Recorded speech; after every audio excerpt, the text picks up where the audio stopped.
Hi hello ನಮಸ್ತೆ ಎಲ್ರಿಗೂ welcome back to our YouTube channel. ಎಲ್ಲರೂ ಹೇಗಿದ್ದೀರಾ? ಹಳ್ಳಿ ಸಡಲ್ಲಿ ಮಾಡುವಂತಹ ಒಂದು ವಿಶೇಷವಾದ ಸಾಂಪ್ರದಾಯಿಕ ಅಡುಗೆನ ತೋರಿಸ್ತಾ ಇದ್ದೀನಿ. ಏನಪ್ಪ ಅಂದರೆ ಬೆಳ್ಳುಳ್ಳಿ ಗೊಜ್ಜು. ಈ ಗೊಜ್ಜಲ್ಲಿ ತುಂಬಾ ವಿಶೇಷತೆ ಇದೆ. ಏನಪ್ಪ ಅಂದರೆ ಈ ಗೊಜ್ಜನ್ನು ಒಂದು ಸತಿ ನೀವು ಮಾಡಿ ಇಟ್ಕೊಂಡ್ರೆ ವಾರ ಬೇಕಾದ್ರೂ ಸ್ಟೋರ್ ಮಾಡಿ ತಿನ್ನಬಹುದು, ಅಷ್ಟು ಚೆನ್ನಾಗಿರುತ್ತೆ. ಹಾಗಾದರೆ ಈ ರೆಸಿಪಿಯನ್ನು ಹೇಗೆ ಮಾಡೋದು ಅಂತ ನೋಡೋಣ ಬನ್ನಿ. ಮೊದಲಿಗೆ ಫ್ರೆಶ್ ಆಗಿ ಒಂದು ಮಸಾಲವನ್ನು ರೆಡಿ ಮಾಡ್ಕೋಬೇಕು. ಸೊ ಅದಕ್ಕೆ ನಾನು ಸ್ಟವ್ನ ಆನ್ ಮಾಡಿಬಿಟ್ಟು ಹಂಚು ಅಥವಾ ಫ್ರೈ ಪ್ಯಾನ್ ಯಾವುದಾದ್ರೂ ಇಟ್ಕೊಳ್ಳಿ. ನಾನು ಫ್ರೈ ಪ್ಯಾನ್ ಇಟ್ಕೊಂಡಿದ್ದೀನಿ. ಸೊ ಫ್ರೈ ಪ್ಯಾನ್ ಬಿಸಿ ಆದಮೇಲೆ 1 ಟೇಬಲ್ ಸ್ಪೂನಷ್ಟು ತೊಗರಿಬೇಳೆ ಹಾಕಿಬಿಟ್ಟು ಕೆಂಪುಗೆ ಆಗೋವರೆಗೂ ಚೆನ್ನಾಗಿ ಫ್ರೈ ಮಾಡ್ಕೊಳ್ಳಿ. ನಂತರ 3 ಗುಂಟೂರು ಮೆಣಸಿನಕಾಯಿ ಮತ್ತು 1 ಬ್ಯಾಡಗಿ ಮೆಣಸಿನಕಾಯಿನ ಹಾಕ್ಕೊತಾ ಇದ್ದೀನಿ. ಹಾಕಿಬಿಟ್ಟು ಆ್ಯಸ್ ಇಟ್ ಈಸ್ ಕೆಂಪುಗೆ ಆಗೋವರೆಗೂ ಚೆನ್ನಾಗಿ ಫ್ರೈ ಮಾಡ್ಕೋಬೇಕು ನೋಡಿ. ನಂತರ 1 ಟೇಬಲ್ ಸ್ಪೂನಷ್ಟು ನಾನು ಜೀರಿಗೆ ಹಾಕ್ಕೊತಾ ಇದ್ದೀನಿ. ಮತ್ತು ಅದೇ ಸ್ಪೂನಿಂದ 1 ಟೇಬಲ್ ಸ್ಪೂನಷ್ಟು ಧನಿಯಾ ಕಾಳನ್ನು ಹಾಕ್ಕೊತಾ ಇದ್ದೀನಿ ನೋಡಿ. ಸೊ ಹಾಕಿದಾದಮೇಲೆ ಒಟ್ಟಿಗೆ ಕೆಂಪಗೆ ಫ್ರೈ ಮಾಡ್ಕೋಬೇಕು. ಯಾಕೆ ನಾನು ಒನ್ ಬೈ ಒನ್ ಹಾಕ್ಕೊತಾ ಇದ್ದೀನಿ ಅಂದರೆ ನೋಡಿ, ಕೆಲವೊಂದು ಬೇಗ ಫ್ರೈ ಆಗುತ್ತೆ, ಕೆಲವೊಂದು ಫ್ರೈ ಆಗೋಲ್ಲ, ಸಿದ್ಧವಾಗುವಂಥ ಚಾನ್ಸಸ್ ಇರುತ್ತೆ. ಸೊ ಅದಕ್ಕೆ ನಾನು ಒನ್ ಬೈ ಒನ್ ಹಾಕುವಂಥ ಫ್ರೈ ಮಾಡ್ಕೊತಾ ಇರೋದು.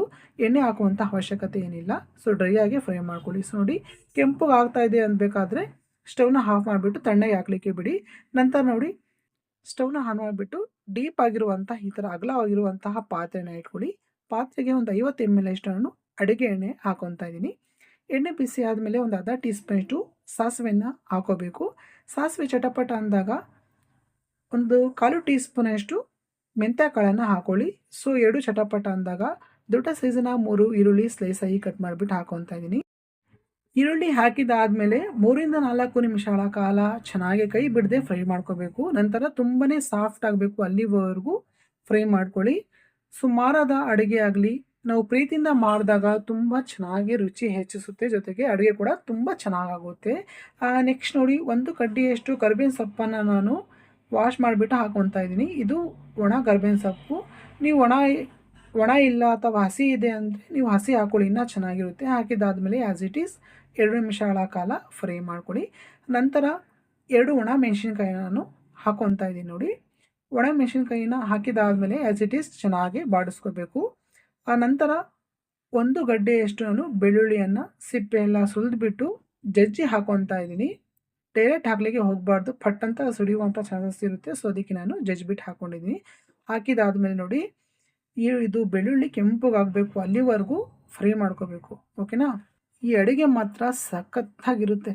ಸೊ ನೋಡಿ, 3 ದೊಡ್ಡ ಸೈಜಿನ ಈರುಳ್ಳಿ ಕಟ್ ಮಾಡಿಬಿಟ್ಟು ಹಾಕ್ಕೊಂಡಿದ್ದೀನಲ್ವ, ಸೊ ಅದೇ ಪ್ರಮಾಣದಲ್ಲಿ ನಾನು ದೊಡ್ಡ ಸೈಜಿನ 3 ಟೊಮಾಟೊ ಹಣ್ಣು ಸಣ್ಣದಾಗಿ ಕಟ್ ಮಾಡಿಬಿಟ್ಟು ನಾನು ಹಾಕ್ಕೊತಾ ಇದ್ದೀನಿ ನೋಡಿ. ಟೊಮಾಟೊ ಹಣ್ಣು ಹಾಕಿದಾದಮೇಲೆ ಆ್ಯಸ್ ಇಟ್ ಈಸ್ 4ರಿಂದ 5 ನಿಮಿಷಗಳ ಕಾಲ ಚೆನ್ನಾಗಿ ಫ್ರೈ ಮಾಡ್ಕೋಬೇಕು. ಜೊತೆಗೆ ಟೊಮಾಟೊ ಸಾಫ್ಟ್ ಆಗಬೇಕು, ಅಲ್ಲಿವರೆಗೂ ಕೈ ಬಿಡದೆ ಫ್ರೈ ಮಾಡ್ಕೊಳ್ಳಿ. ಸೊ ನೋಡಿ, ಇಷ್ಟು ಫ್ರೈ ಮಾಡಿದ ಆದಮೇಲೆ ನೆಕ್ಸ್ಟ್ ಒಂದು ಅರ್ಧ ಟೀ ಸ್ಪೂನಷ್ಟು ಅರಿಶಿನ ಹಾಕ್ಕೊತಾ ಇದ್ದೀನಿ. 1.5 ಟೇಬಲ್ ಸ್ಪೂನಷ್ಟು ಧನಿಯಾ ಪೌಡರ್ ಮತ್ತು ಖಾರಕ್ಕೆ ಅನುಗುಣವಾಗಿ ಅಚ್ಚ ಖಾರದ ಪುಡಿಯನ್ನು ಹಾಕ್ಕೊಳ್ಳಿ. ಈ ಟೈಮಲ್ಲಿ ನೀವು ಫ್ಲೇಮ್ನ ಕಡಿಮೆ ಮಾಡ್ಕೋಬೇಕು, ಏನಕ್ಕಂದರೆ ಬೇಗ ಸಿದೋಗ್ಬಿಡುತ್ತೆ. ಸೊ ಅದರಿಂದ ನೆಕ್ಸ್ಟ್ ರುಚಿಗೆ ತಕ್ಕಷ್ಟು ಉಪ್ಪನ್ನು ಸೇರಿಸ್ಕೊಳ್ಳಿ. ಸೊ ಎಲ್ಲವೂ ಹಾಕಿದಾದಮೇಲೆ 2ರಿಂದ 3 ನಿಮಿಷಗಳ ಕಾಲ ಚೆನ್ನಾಗಿ ಫ್ರೈ ಮಾಡ್ಕೋಬೇಕು. ಈ ಟೆಕ್ಸ್ಚರ್ ಡ್ರೈ ಆಗಬೇಕು, ಅಲ್ಲಿವರೆಗೂ ಫ್ರೈ ಮಾಡಿ ಕೈ ಬಿಡದೆ. ನಿಂಬೆಹಣ್ಣಿನ ಗಾತ್ರದಷ್ಟು ನಾನು ಹುಣಸೆ ಹಣ್ಣನ್ನು ನೆನೆ ಹಾಕಿದ್ದೆ. ಸೊ ಇವಾಗ ಕೈಯಿಂದ ಚೆನ್ನಾಗಿ ಕ್ಯೂಜ್ಬಿಟ್ಟು ನೋಡಿ, ಹುಣಸೆ ಹಣ್ಣಿನ ರಸವನ್ನು ಹಾಕ್ಕೊತಾ ಇದ್ದೀನಿ ನೋಡಿ. ಟೊಮಾಟೊ ಹಣ್ಣು ಅಷ್ಟು ಹುಳಿ ಇಲ್ಲ, ಸೊ ಅದಕ್ಕೆ ನಾನು ಸೇರಿಸ್ತಾ ಇದ್ದೀನಿ ಜಾಸ್ತಿನೇ. ಕೆಲವೊಂದು ಟೊಮಾಟೊ ಹುಳಿ ಇರುತ್ತೆ, ಕೆಲವೊಂದು ಟೊಮಾಟೊ ಹುಳಿ ಇರಲ್ಲ. ಜಾಮೂನ್ ಟೊಮಾಟೊ ಅಂದರೆ ಅಷ್ಟು ಹುಳಿ ಇರಲ್ಲ. ಸೊ ಹುಣಸೆ ಹಣ್ಣಿನ ರಸವನ್ನು ಸೇರಿಸಾದ್ಮೇಲೆ ಚೆನ್ನಾಗಿ ಮಿಕ್ಸ್ ಮಾಡ್ಕೋಬೇಕು. ಸೊ ನಂತರ ನೋಡಿ, ಒಂದು ಪ್ಲೇಟನ್ನು ಮುಚ್ಚಿಬಿಟ್ಟು 4 ನಿಮಿಷಗಳ ಕಾಲ ಕುದಿಸ್ಕೋಬೇಕು. ನಂತರ ಒಂದು ಜಾರ್ ತೊಗೊಳ್ಳಿ, ಜಾರಿಗೆ ಫ್ರೈ ಮಾಡಿ ಇಟ್ಕೊಂಡಿರುವಂತಹ ಮಿಶ್ರಣವನ್ನು ಜಾರಿಗೆ ಹಾಕೋಬೇಕು. ಇದಕ್ಕೆ ಯಾವುದೇ ನೀರನ್ನು ಸೇರಿಸದೆ ನೀವು ನುಣ್ಣಗೆ ಪೌಡರ್ ಮಾಡ್ಕೋಬೇಕು ಅಷ್ಟೇ. ನೆಕ್ಸ್ಟು ನೋಡಿ, ಪೌಡರ್ ಮಾಡಿದಾದಮೇಲೆ ನಾನು 4ರಿಂದ 5 ನಿಮಿಷ ಆಗಿದೆ. ಸೊ ಈಗ ಪ್ಲೇಟ್ನ ತೆಗಿತಾ ಇದ್ದೀನಿ. ಸೊ ತೆಗೆದಾದ್ಮೇಲೆ ಈ ಥರ ಚೆನ್ನಾಗಿ ಮಿಕ್ಸ್ ಮಾಡ್ಕೋಬೇಕು. ಇವಾಗ ರುಬ್ಬಿರುವಂತಹ ಪೌಡರ್ನ ಇದಕ್ಕೆ 1.5 ಟೇಬಲ್ ಸ್ಪೂನಷ್ಟು ಹಾಕಿ 2 ನಿಮಿಷಗಳ ಕಾಲ ಚೆನ್ನಾಗಿ ಫ್ರೈ ಮಾಡ್ಕೋಬೇಕು. ಈ ಟೆಕ್ಸ್ಚರ್ ಹೇಗೆ ಗೊತ್ತಾಗುತ್ತೆ ಅಂದರೆ ನೋಡಿ, ಈ ಥರ ಎಣ್ಣೆ ಬಿಟ್ಟು ಬರ್ತಾ ಇದೆ ಅಂದರೆ ಇದು ಕರೆಕ್ಟಾಗಿ ಆಗಿದೆ ಅಂತ. ಇವಾಗ ನೀವು ಸ್ಟವ್ನ ಆಫ್ ಮಾಡ್ಕೊಬಿಡಿ.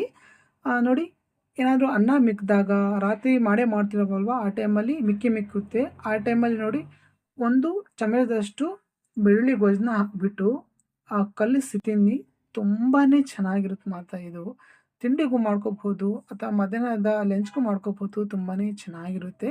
ಸೊ, ಈ ರೆಸಿಪಿ ಹೇಗಾಗಿತ್ತು ಅಂತ ನನಗೆ ಕಮೆಂಟಲ್ಲಿ ತಿಳಿಸಿ. ನೀವು ಕೂಡ ಟ್ರೈ ಮಾಡೋದನ್ನ ಮರಿಬೇಡಿ. ಸೊ, ನನ್ನ ರೆಸಿಪಿ ಇಷ್ಟ ಆದರೆ ದಯವಿಟ್ಟು ಲೈಕ್ ಮಾಡಿ, ಸಬ್ಸ್ಕ್ರೈಬ್ ಮಾಡ್ಕೊಳ್ಳಿ. ಮತ್ತೆ ಒಂದು ಹೊಸ ರೆಸಿಪಿಯೊಂದಿಗೆ ಸಿಗ್ತೀನಿ. ಅಲ್ಲಿವರೆಗೂ ಎಂಜಾಯ್ ಮಾಡ್ತಾ ಇರಿ. ಶುಭವಾಗಲಿ. ಬಾಯ್.